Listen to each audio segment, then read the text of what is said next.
local election headquarters. This is a special edition of Newsfeed Now, Campaign Trail Today.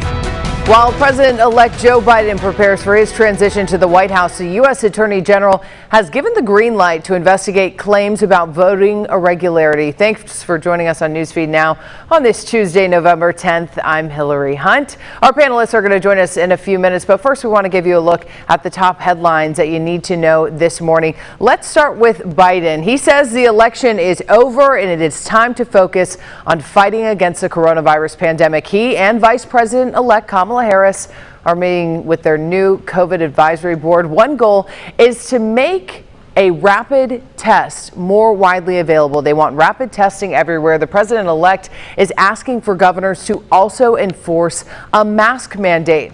And according to the Biden transition team, the president-elect will sign a series of executive orders on day one, which would reverse key Trump-era policies, among them rejoining the Paris Climate Change Agreement, reversing the withdrawal from the World Health Organization, reinstating immigration from Muslim-majority countries, and reinstating DACA, which allows people that their children that are brought in with their undocumented parents to actually stay. And right now, the U.S. Supreme Court is hearing the latest challenges from Republican states who argue that individual mandate provisions with the President Barack Obama signature health care legislation is unconstitutional. The court's decision is not expected until June of next year and could disrupt health care coverage for tens of millions of Americans.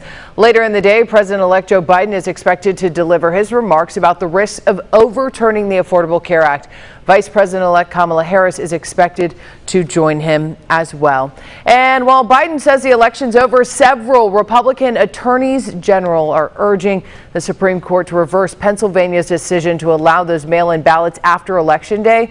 It's part of President Trump's fight against legal results of the election. The PA Supreme Court decision allowed mail-in ballots postmarked by Election Day delivered through Friday to actually be counted. The Republicans also take issue with the Pennsylvania Supreme Court saying the ballots didn't have to be postmarked. Even if the U.S. Supreme Court does take this case, the rules in favor of Republican and Trump, it's probably not going to even affect the final vote in that state. This case only considers mail-in ballots received after November 3rd. And the Justice Department's top election crime prosecutor resigned Monday in protest after Attorney General William Barr told federal prosecutors that they should examine allegations of voting irregularities before states move to certify results in the coming weeks. Barr didn't provide any indication that the Justice Department has come up with evidence to support Trump's claim of massive fraud in the election. But now we want to bring in our panelists to talk more about this. We have Washington, D.C. correspondent, you see it right there, Jesse and John Downing from Savannah, Georgia. Jesse, let's start with you. I want to talk about the ACA meeting today. A lot of people wondering about what's going to happen with the Affordable Care Act, especially after Trump put a new Supreme Court justice in right before that election happened. A lot of people wondering, are decisions going to be swayed even though things aren't going to be done until June of next year? Yeah, all eyes are definitely on these oral arguments today. But if you ask the now Justice Amy Coney Barrett which way she's going to rule, which is what Democrats tried to do during her confirmation hearings, she won't give any sort of indication, and she made that very clear. And so even though President Trump has said essentially that, you know, he made these judicial appointments to rule in his favor on ACA, she has definitely made it a point that she is not on the court with any sort of agenda, and she's going to be interpreting the law as written. And so, like you said, we won't really know a decision probably until spring or maybe until the very end of their term in June. They usually save the largest decisions for the very end.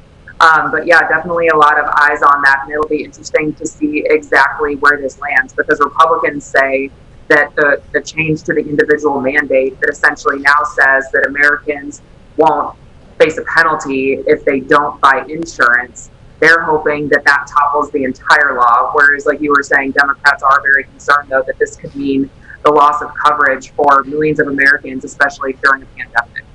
And Jesse, let's stay with you really quickly in D.C. Let's talk about Trump's lawsuits. Obviously, something people are watching. He believes that there was voter irregularities, voter fraud going on. What's the chatter on Capitol Hill about that?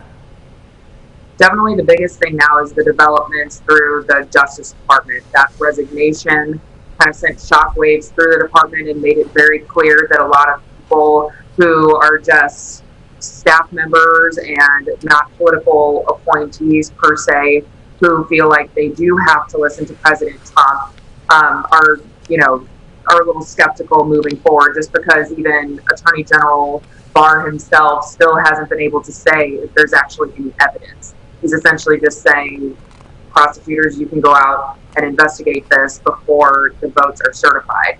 And so this is kind of just the latest example of people who are separating themselves from President Trump's desire to continue to push these, what we up to this point are misguided claims of voter fraud and other issues. Of course, you have Republicans pretty split on the issue too, so to have someone from the Justice Department resign in protest is definitely a big deal. Thank you, Jesse. And then over in Georgia, Jesse just spoke about how some people are on Trump's side and some people aren't. Well, two senators in Georgia who are in a pretty tight runoff right now are siding with Trump. They're actually, if you can correct me if I'm wrong, John, but they're actually calling for the Secretary of State to step down, saying that the Secretary of State has mismanaged the election, also going as far as saying that he wasn't being transparent when it came to voting in Georgia.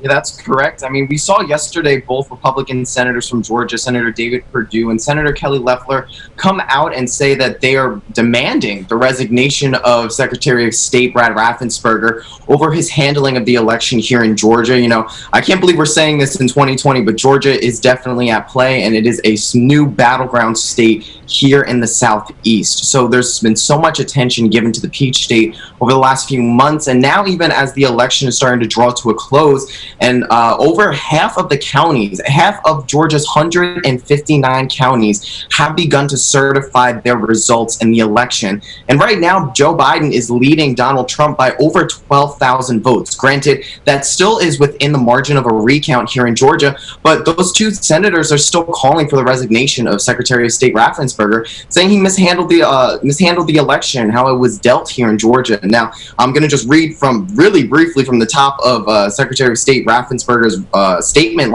yesterday that he issued after they called for his resignation.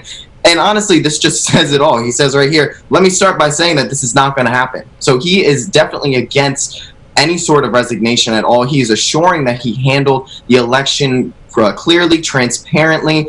As far as lawsuits, you know, there haven't really been that many that have been brought to Georgia as there's been brought to other states. Only one that was brought, and I'm sure we'll talk more about that later. But yeah, I mean, those two senators are really calling for his resignation, and they're both facing runoffs in January. And John, I want you to talk about how the everyday voter's reacting, because if people aren't familiar with Georgia, it's a very Republican state. It has always, the past, if I'm right, 8 elections, presidential election cycles, has gone Republican. And now you said Joe Biden right now, before all those results are certified, is up by 12,000 votes. I'm sure some voters there are lashing out, speaking out about these results. Oh, 100%. I mean, like I said, you know, nobody expected Georgia to be this close in this election. Honestly, my eyes were on Pennsylvania and Florida. And then all of a sudden, there was no clear-cut winner here in Georgia. Even with our local races here, too, I want to just bring up a point. You know, I do a show here at WSAV called All Politics Are Local, because it really, all politics are local. Our local races here have such impact as well in the daily, you know, life of people who live here in the Coastal Empire. And a lot of our local races here were extremely tight as well. So you're seeing so many voters in Georgia come out not just to vote, not just to get their opinion out there, but we're seeing some Georgia voters who are not voting down ballot. You know, I'm no Steve Kornacki by any means, but, you know, driving around Savannah, you're seeing people obviously with some of those campaign signs outside on their front lawns. And it was funny because I saw some people out there with Joe Biden signs, and also some, obviously Joe Biden, the Democratic candidate, now president-elect, and also some people with signs for local Republican candidates. So I think for a lot of people this year, it wasn't just a down ballot vote.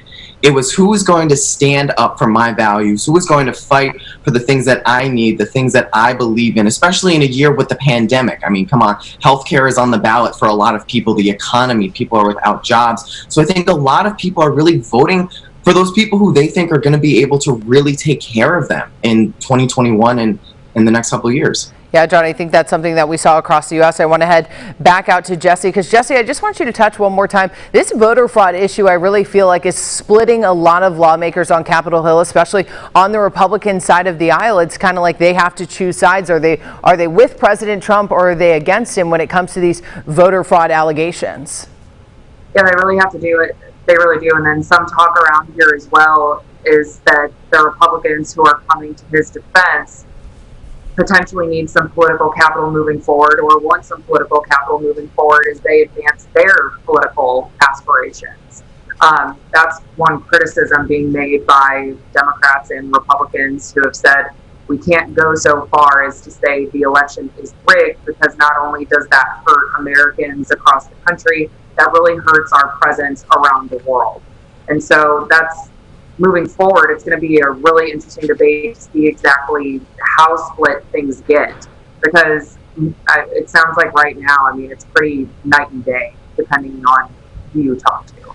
Yeah, and Jesse, I want you to touch on one more time just how serious it is when a top Justice Department crimes prosecutor decides to, kind of bow out, say he doesn't want to be a part of it. Yeah, it is a pretty big deal to see something like that. And it just goes to show that, like I was saying earlier, a lot of the staffers that aren't necessarily political appointees are getting more and more frustrated by this, just because it impacts their day-to-day. And especially, too, with the transition as well. A lot of state agencies, they want to start being able to, use that transition budget, start working with the ingoing and outgoing administrations on the sharing of information, things of that nature, which they could still technically do without an official concession speech or something like that. But of course, not having President Trump hold up the process just makes it that much harder for them to catch up. And it's already kind of a frenzied process anyway to make a transition. And so there's a lot of argument between, at least on the staffer level, that this is just making things all the more difficult. Thank you, Jesse Tenor out of D.C. and John out of Georgia for us. Definitely a lot of turmoil surrounding this election. But let's talk about something positive. I want to bring you some Christmas cheer.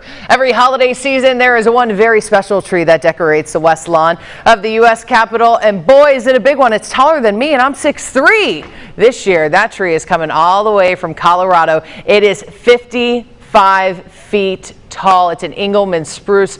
Holy moly, it is destined to become the U.S. Capitol Christmas tree. It is one flawless tree, too, and it is delivered by the U.S. Forest Service. After this year's wildfires, political division, and the pandemic, this Colorado native will carry some much-needed Christmas spirit and a great message on its trip to our nation's capital. And once it is in place, listen to how awesome this is. That Colorado tree will wear ornaments designed by Colorado school kids, artists, and seniors. Boy, am I ready for Christmas. I think that's why I wore green for you guys today. That's all the time we have for our show. We're going to be back here tomorrow, same place, same time.